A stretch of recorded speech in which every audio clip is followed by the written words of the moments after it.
Structure activity relationship. देखिए सबसे पहला जो पॉइंट है वो है आपका लैक्टोन रिंग। अब यहाँ पर मैं आपको बताऊंगा कि लैक्टोन रिंग होती क्या है, ध्यान से समझिएगा। देखिए लैक्टोन कोई एक स्पेसिफिक कंपाउंड नहीं है, लैक्टोन क्या है, एक पूरी क्लास है, ठीक है। अब लैक्टोन बनते कैसे हैं, ध्यान से समझिएगा।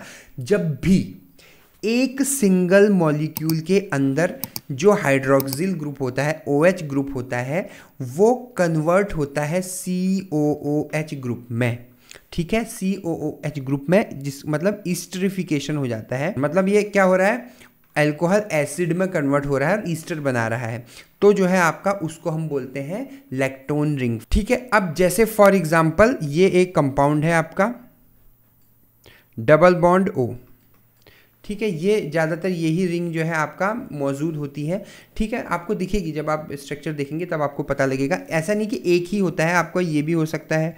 अगर आप थर्ड मेंबर का कोई कंपाउंड ले रहे हैं डबल बॉन्ड O, ये भी हो सकता है, ठीक है।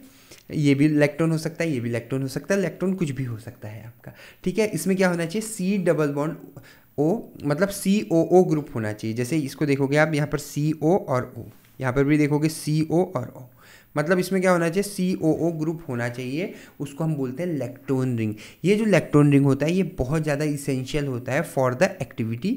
उसके बाद नेक्स्ट जो दूसरा है आपका, वो है आपका डीऑक्सी शुगर मोइटी, ठीक है। डीऑक्सी शुगर मोइटी में दो शुगर मोइटी होती हैं। सबसे पहला होता है आपका क्लेडिनोज और सेकेंड होता है आपका डिसोसामाइन।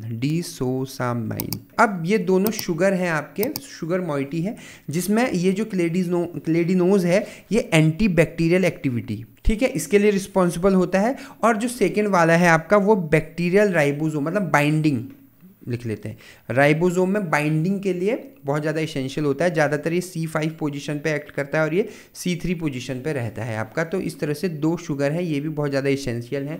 इनमें अगर थोड़ा बहुत मॉडिफिकेशन करें तो बहुत ज़्यादा एक्टिविटी अल्टर होती है, ठीक है। नेक्स्ट हम बात कर रहे हैं इसी में हाइड्रोक्सिल ग्रुप की, ठीक है। अब हाइड्रोक्सिल ग्रुप जो है आपका प्रेजेंट होता है बहुत सारी वेरियस पोजिशंस में प्रेजेंट होता है आपका, और ये क्या करता है, हाइड्रोजन बॉन्डिंग के लिए, हाइड्रोक्सिल ग्रुप है तो हाइड्रोजन बॉन्डिंग के लिए रिस्पॉन्सिबल होता है। और last but not the least वो है आपका कीटोन। अब जब आप स्ट्रक्चर देखेंगे, अभी देखेंगे आप, उसमें आपको दिखेगा जो कीटोन ग्रुप है आपका वो भी एंटीबैक्टीरियल एक्टिविटी के लिए क्या होता है, बहुत ज़्यादा इसेंशियल होता है, ठीक है।